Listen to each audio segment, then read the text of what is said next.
Secretary Geithner, to continue, I guess, on the same lines that my colleague was going on. You know, I know that you've been in the press talking about what repayments we've had from TARP and the fact that you view it as somewhat of a profit, 15.6 billion or something like that. And this is a proposal today about collecting somewhere between 100 and 115 billion dollars. But when I look at the federal assistance program, it's somewhere, if you look at everything that's been there, it's somewhere around $10 trillion. I mean, that's what experts are saying. I mean, if you look at $2 trillion in FDIC assurances, 1.75 in Fed Reserve commercial paper, that every time, you know, we put more paper out, it reduces the value of the dollar. If you look at the $900 billion in term auction facility lending, or $600 billion to insure money market funds, or $600 billion for Fannie Mae and Freddie Mac, $550 billion for Federal Reserve loans, $500 billion to assure FDIC deposits, $300 billion for FHA mortgage relief. So the number here is 10 trillion. 10 trillion. And I know you're probably going to say, well, we are going to get some of that money back. I mean, the issue is that we still don't know what the Fed is doing. We don't know how many toxic assets the Fed Reserve has purchased. We don't know how many are going to default in the future. So why can't we get access to that information? And without that information, aren't we just taking a stab in the dark here about the real cost to the American taxpayer? It's just as dark as the market is. Senator, the TARP program is subjected to independent analysis about potential losses at least twice a year. And as you saw in my opening statement, and you've seen the CBO estimates, the direct costs of that program are in the range of $100 billion currently estimated over time. But you're also right that the government did a whole range of other things as part of putting out this financial fire. I wrote the leadership of the Congress just a few weeks ago to provide our best sense of updated estimates of losses across those programs, the Fed, the FDIC, the Money Market Guarantee Program, that full set of programs. Those losses actually look very small overall, as measured by independent experts. The Federal Reserve programs, I shouldn't be the one testifying on this, but those programs are likely to generate tens and tens of billions of dollars to the American taxpayer over the next 5 years, so they already have done so. The FDIC programs will result in... I'm glad you brought that up. That's great. So do you think we should deserve, do you think the American taxpayer should deserve access to that information so we can see exactly what's happening at the Fed? I completely agree, and the chairman of the Fed has been very supportive of changes that provide more information about the risks in the Fed's balance sheet.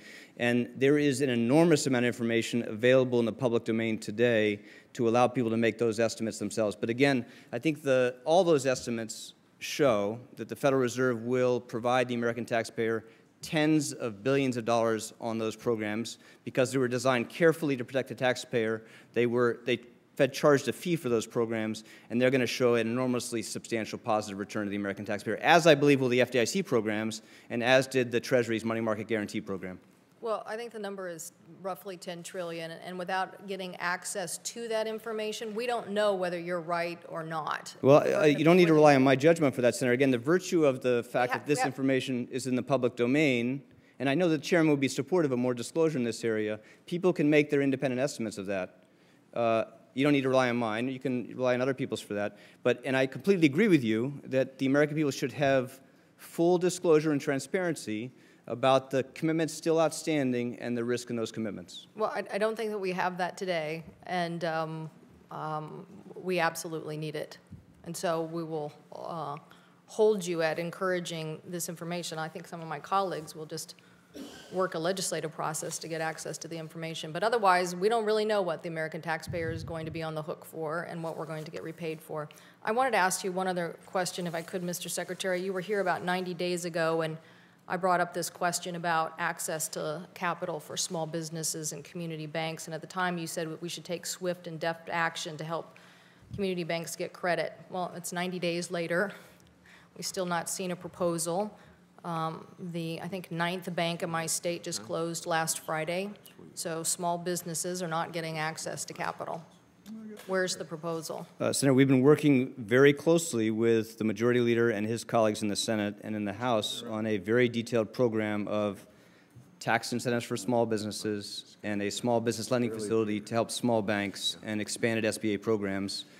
That legislation, which has been crafted very carefully over this last 5 months, is, I think, very close now to being brought to consideration both in the House and the Senate. And I know the Majority Leader is working closely with your colleagues in the Senate to make sure that he can bring that to the floor quickly. And I agree with you about the importance of this.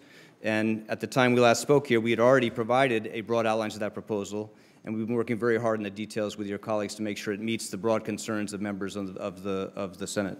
I would say that swift and deft action has not been taken, and I have not seen this proposal, although we've had various conversations about the challenges.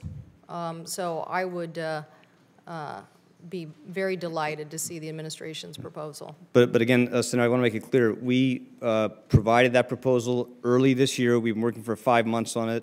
We've shared it. We've taken a lot of consideration of comments made by you and your colleagues on this, and we think we have a very strong package of programs, and we'll be happy to share that with you and talk you through it and see if we can make any adjustments to reflect your concerns.